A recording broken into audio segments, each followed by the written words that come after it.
आप में से कितने लोगों को ऐसा लगता है कि 2020, 21 और 22 तीनों एक जैसा ही साउंड कर रहे थे, पर 2023 कुछ अलग है।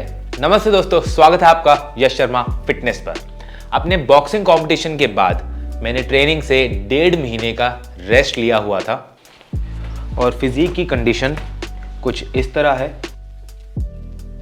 वजन है 89 kg, मसल लॉस इनफिनाइट।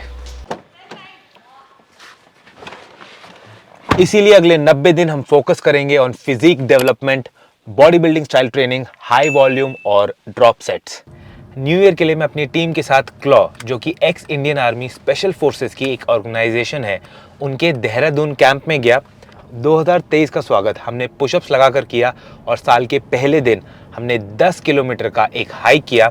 और इस दौरान मेरी मुलाकात हुई मीन बहादुर थापा से, जो कि क्लॉ की बैकबोन है, मेजर अरुण से, जिनसे मैंने एनडीए की बहुत ही मजेदार कहानियां सुनी, और जिनका मैं बहुत बड़ा फैन भी हूँ, मेजर विवेक जेकब से, जिनसे मैंने लीडरशिप, हार्डवर्क के बारे में कुछ यूनिक लेसन सीखे। तो टीम क्लॉ ऐसे कैंप्स ऑर्गेनाइज करती रहती है। अगर आपको मौका मिले तो आप लोग ज़रूर जाना। और इस ट्रिप पर मैंने 3 यूनिक चीज़ें सीखी, वो मैं आपको बताऊंगा ट्रेनिंग के बाद। एक स्कूप प्री वर्कआउट ले लेते हैं। आइए आपको अपने नए जिम का टूर दे देता हूं। मतलब मेरा नहीं है, मैंने नया ज्वाइन किया है। ये है कार्डियो एरिया। मुझे ना ट्रेडमिल कॉस्ट के हिसाब से बहुत ही यूजलेस मशीन लगती है, लेकिन इस जिम की ट्रेडमिल्स में एक ऐसी बड़ी सी एलसीडी है जिसमें आप रनिंग के दौरान अपनी पसंद का टेरेन सेलेक्ट कर सकते हो। Cool shit, right? तो इस जिम को ज्वाइन करने की 2 मेन वजह है। एक तो ये मेरे ऑफिस के बहुत नज़दीक है। दूसरा, यहाँ एक बहुत ही बढ़िया रूफटॉप एरिया है जहाँ मैं सुबह बॉक्सिंग प्रैक्टिस भी कर लेता हूँ। और एक बैग भी है जिसे मुझे रिप्लेस करना पड़ेगा क्योंकि बिल्कुल भी काम का नहीं है।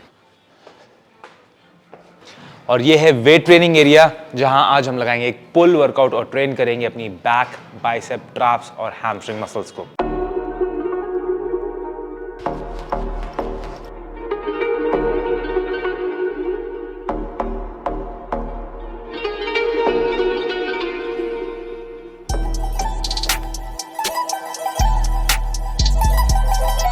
तो मेरे ट्रेनिंग प्रोग्राम में हर एक्सरसाइज के 3 सेट्स है और जो आखिरी सेट है वो ड्रॉप सेट है। पर वीक 1 में ये काफ़ी ज़्यादा वॉल्यूम हो जाएगा, इसलिए मैं हर एक्सरसाइज के 2 सेट और जो लास्ट सेट है उसे ड्रॉप सेट के तौर पे लगा रहा हूँ।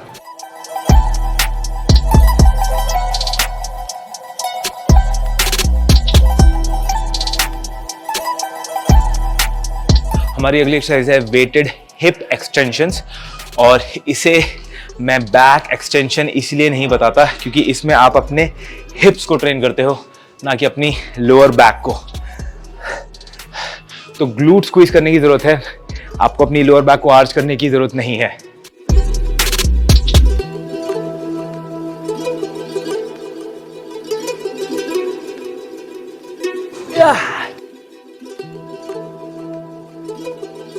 अपनी अगली एक्सरसाइज मेरे को बिल्कुल नहीं पसंद, बट कोच ने डाली है तो करनी पड़ेगी। अपने लैट्स के लिए neutral grip lat pull down.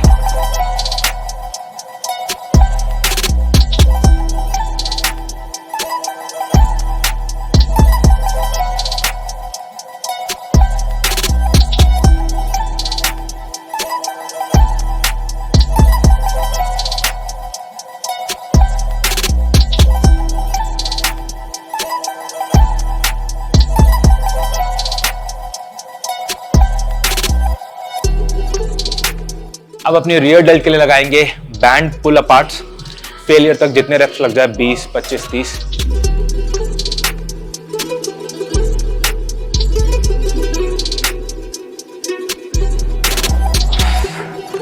इसको सुपर सेट करेंगे डंबल श्रग्स के साथ।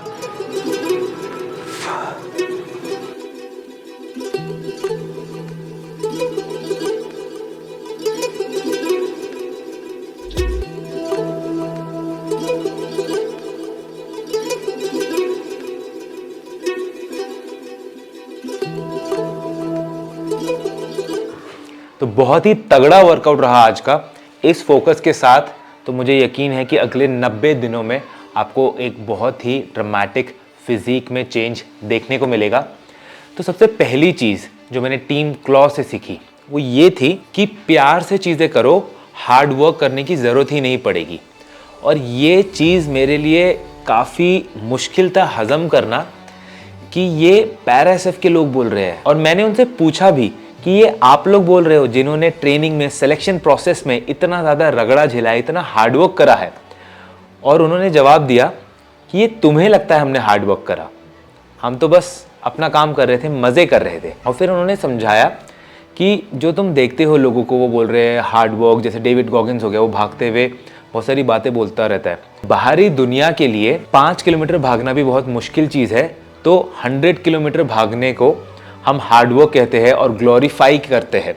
तो उनके हिसाब से हर इंसान को वो चीज़ करनी चाहिए जिनसे वो प्यार करते हैं, ताकि बिना मेहनत के ही बहुत ज़्यादा एनर्जी वो उस पर लगा पाए और कामयाब हो सके। फिर मैंने मेजर विवेक जेकब से एक सवाल पूछा था कि आपने बता रखा है कि आर्मी में एक अच्छा लीडर बनने के लिए फिजिकल ट्रेनिंग में स्टड बनना ज़रूरी है, कि आप रेस में फर्स्ट या सेकंड पोजीशन पर आ रहे हो, बैटलफील्ड पर आप पहली गोली चला रहे हो, पर कॉरपोरेट में एक अच्छा लीडर बनने के लिए किस चीज़ की ज़रूरत है?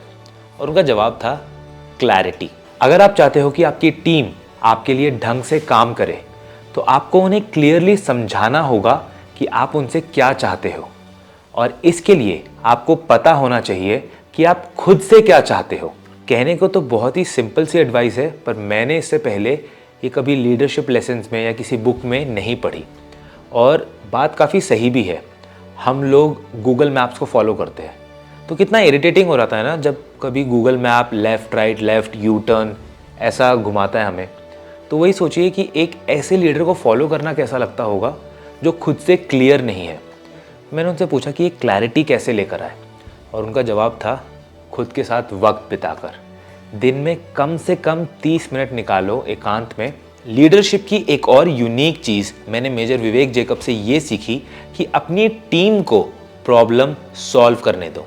उन्होंने बताया कि जब वो फोर्सेस में थे और उनके पास कोई ऑपरेशन आता, तब वो उसकी रिसर्च और प्लानिंग अकेले हफ्तों तक बैठकर कर लेते, और उसके बाद वो अपनी टीम के पास जाते और उनसे पूछते तुम्हें क्या लगता है क्या सल्यूशन होना चाहिए इस प्रॉब्लम का। अगर उन्होंने 15 चीज़ों की लिस्ट बना रखी है, तो उनके टीममेट्स 2-2, 3-3, 4-4 करके उस लिस्ट को कंप्लीट कर देते।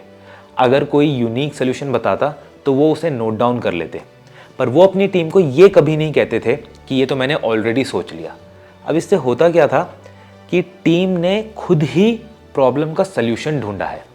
तो ऑपरेशन के दौरान उनका जो मोराल है, उनके जो एनर्जी लेवल्स है, वो बेहद हाई रहते थे।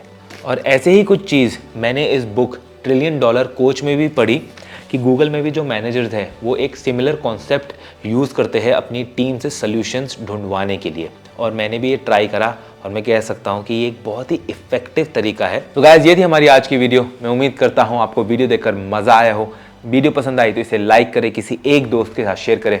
मिलते हैं अगली बार, तब तक मेहनत करते रहिए, आगे बढ़ते रहिए। पीस। तो मनोज से तो आप मिल ही चुके हो, सिनेमाटोग्राफर, बॉडी बिल्डर और दिलों का चोर। और ये है उत्तम, अल्फा उत्तम। ये मेरे लिए 3 साल से वर्क फ्रॉम बिहार कर रहा है, और इस साल फाइनली इसकी मेहनत से और इसकी मम्मी को कन्विंस करने के बाद इसका DU में एडमिशन हो गया। तो ये दिल्ली आ गया है हमारे साथ मिलकर काम करने के लिए और ऐसी ट्रिप्स पर आने के लिए। दिल्ली आते पहले कॉलेज नहीं गया, हमारे साथ कैंपिंग पे आया।